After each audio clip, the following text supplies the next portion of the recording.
So, yeah. When that cross, you gotta think. If you listen to all your thoughts and actually believe that was who you are you a psychopath? No, I'm not.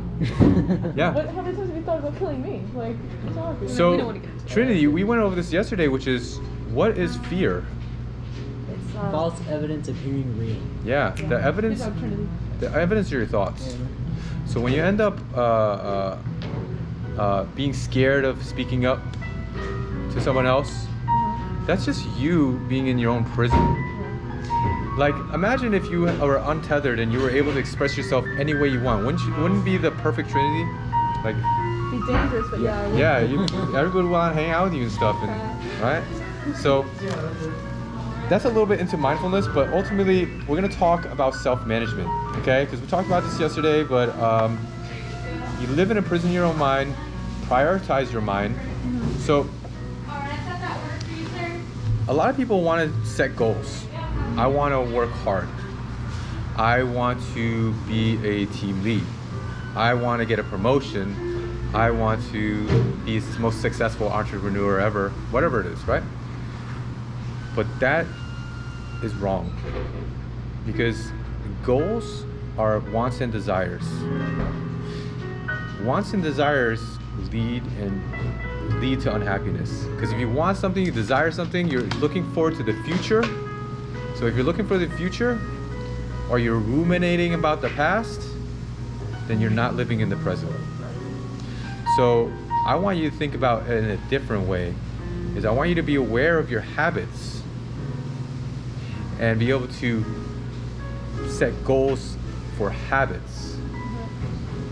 Like when you begin to see the matrix for what it is, you know that those green little things that come down? Those are all patterns. Do you ever notice that everything that happens around you is just repetitive patterns over and over again? Every time your mom gives you a certain tone, you have the same feel. Every time you wake up in the morning, when you brush your teeth, you start off on the same side. Every time, yeah, you do. That's crazy. Yeah. You know, if you ever watch yourself on camera, Jaden, you walk in the same work every single day. You walk in the same door? No, you walk into work almost the same every single day. Oh. That's true. Put my hat on, put my keys up. Yeah, because I watched many hours of her hanging out in the back. She slugs. We slugs too. But ultimately, 80% of our waking lives, our decisions are automatic. So until you actually begin to pull yourself out of that idea of the matrix, where you begin to say, I can actually be more aware of what I do on a daily basis, and I'm aware of the patterns. Like, think about the people who mess you up when you're at work. As soon as they walk in the door, you're like, in your mind. Or other people are like, yes. It's all repetitive habits and patterns. Every time that somebody frustrates you while you're in workflow, what's your automatic habit? It's okay, don't worry. All these things are a prison of your own mind. And if you can begin to read books on, let's say, self-development, psychology, there's a great book that I think all three of you guys would like. Actually, I don't want to give you like good books. Oh yeah, Think Like a Monk. I tell you, I think Kane's gonna read it because he asked for it. He's like, hey, you have any books like that? I'm like, yeah, Think Like a Monk. You guys all read it. Oh, it might change your entire life. It's definitely one of the more important books in my life, so I think it's good. The most important skill you can develop is the ability to understand your mind. Everybody,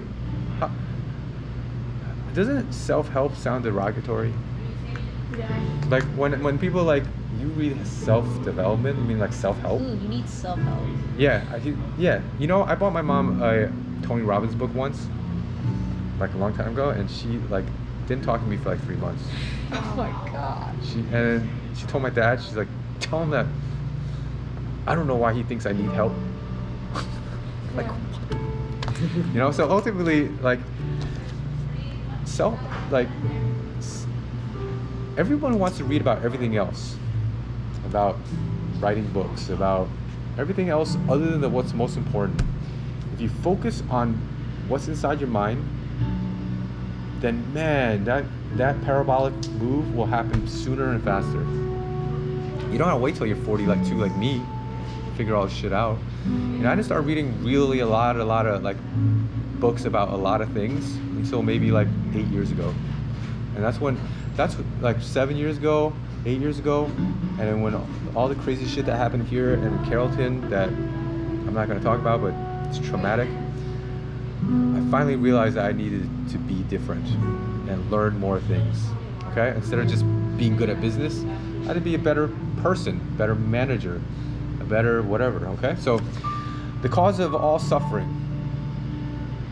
is identification with your thoughts.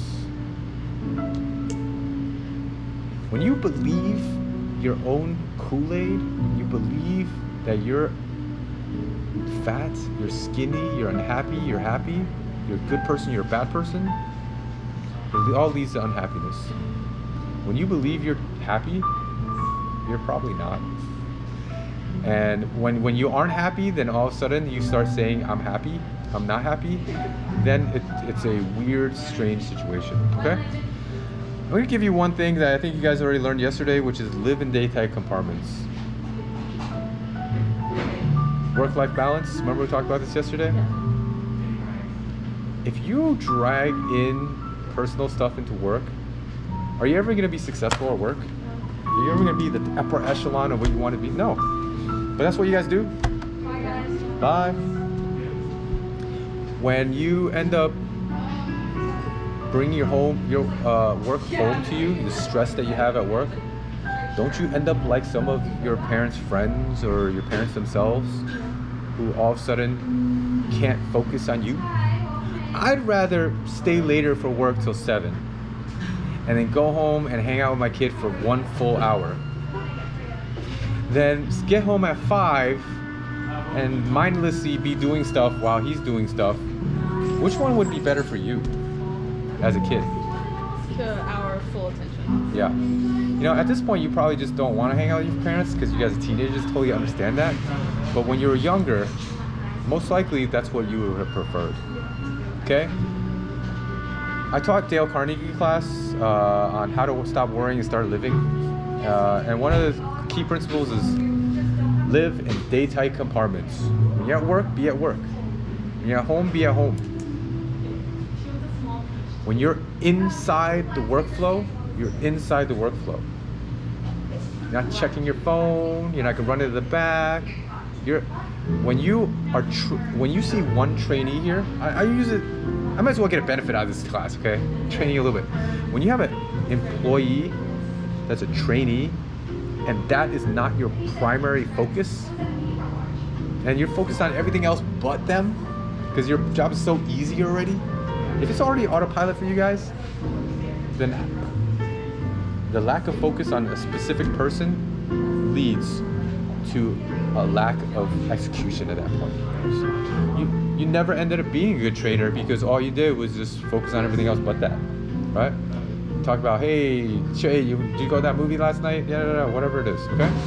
So a lot of people, when they work with me, they realize I don't chit chat, but I do when we get to reset, replenish, active checklist, right? Talk about whatever, but I get all my work done and then I hang out with my friends. So write your essay first, hang out with your friends, okay? The next one, so first was save, second is self-management, third is feed your mind.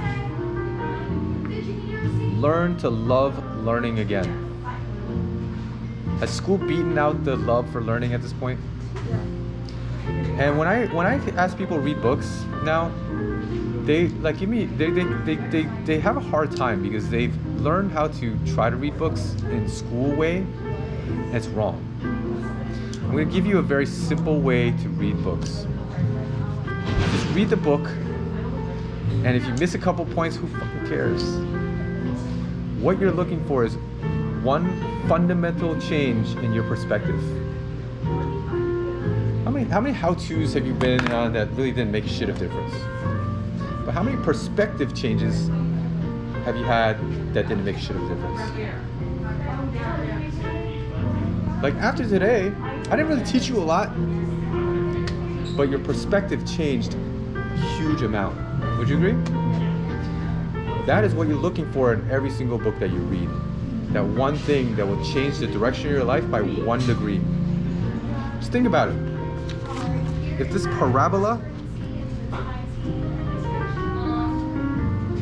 is like a moderate parabola, and I point it here, and this is amazing success, and this is nice success. If I just went 1 degree, but the parabola ends over there, how far off am I from the original? Very far. Huge. So a lot of people only see it as like, I just want my instant gratification, so I'm gonna go slope. You know, I'm sure you learned this in trigonometry or whatever. I'm gonna go in a linear slope. Does that make sense? And they think that just by reading a book, they're gonna keep going up this nice slope. It's dumb. They're like, that's why I don't read that many books. But when they realized that all they did was they changed the direction of the parabola by like 1 degree, and it goes all the way to California, instead of being in California, now they're in like Alaska. And that's actually where they wanted to be in the first place. So I think of it like that. Surround yourself with the most successful people on the planet. How many people you know that are stupidly successful, most important people on the planet? So I'm asking you to do that.